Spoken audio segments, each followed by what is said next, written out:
The next day on the tarmac in Air Force Two, I confronted Usha Vance. I held her hand and I told her, honestly, I do not know how I'm going to get through this. But most of all, God's mercy and God's love have been revealed to me these past 10 days. After Charlie's assassination, we didn't see violence. We didn't see rioting.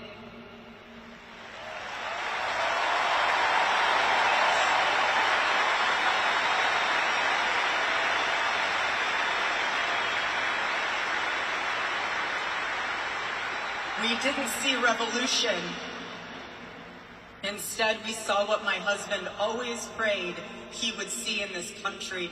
We saw revival. Charlie died with incomplete work, but not with unfinished business.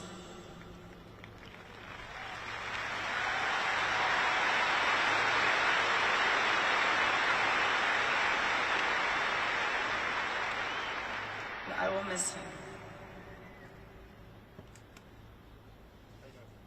I will miss him so much because our marriage and our family were beautiful.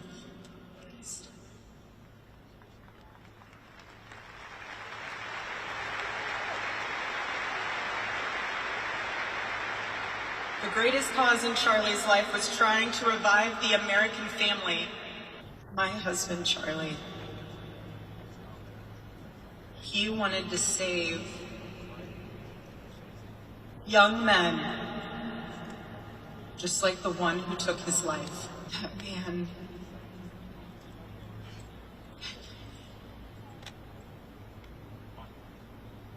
I forgive him.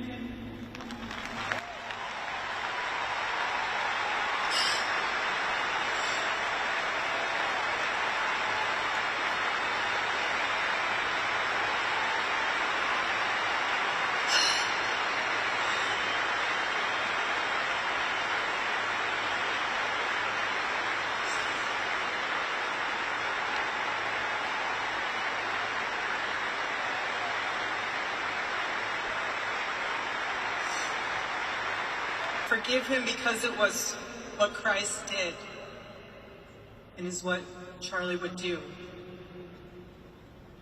The answer to hate is not hate. The answer we know from the gospel is love, and always love.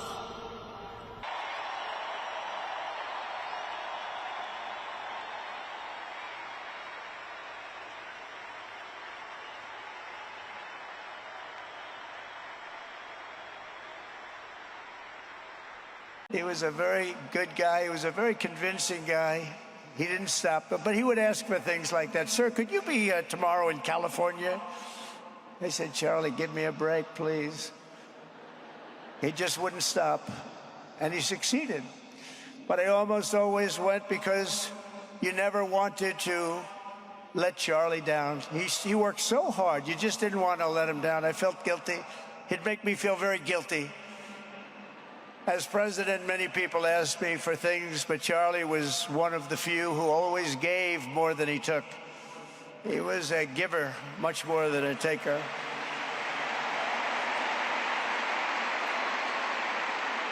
He was a missionary with a noble spirit and a great, great purpose. He did not hate his opponents. He wanted the best for them. That's where I disagreed with Charlie. I hate my opponent, and I don't want the best for them. I'm sorry. I am sorry, Erika. But now Erika can talk to me and the whole group, and maybe they can convince me that that's not right, but I can't stand my opponent. Charlie's angry. Looking down, he's angry at me now.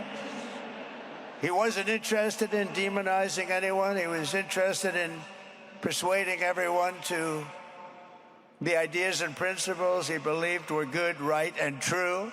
Charlie Kirk was without a doubt among the most influential figures in the most important election in the history of our country. the election of, that beautiful day, November 5th, 2024. Do you remember that day? It was 9 months ago. What a day that was. He didn't deserve this. He didn't deserve this. Our country didn't deserve this. And anyone who would make excuses for it are just out of their mind. Charlie's murder was not just an attack on one man or one movement. It was an attack on our entire nation. That was a horrible attack on the United States of America. It was an assault on our most sacred liberties and God-given rights. The gun was pointed at him, but the bullet was aimed at all of us. That bullet was aimed at every one of us. But that's why I will soon award Charlie the nation's highest civilian honor, the Presidential Medal of Freedom. It's the highest civilian honor. As you know, the depraved assassin who planned and executed Charlie's killing has been arrested and charged with capital murder. God willing, he will receive the full and ultimate punishment for his horrific crime. It's a terrible thing. Because you can't let that happen. You can't let that happen. Can't let it happen to a country. The Department of Justice is also investigating networks of radical left maniacs who fund, organize, fuel, and perpetrate political violence. And we think we know who many of them are. But law enforcement can only be the beginning of our response to Charlie's murder.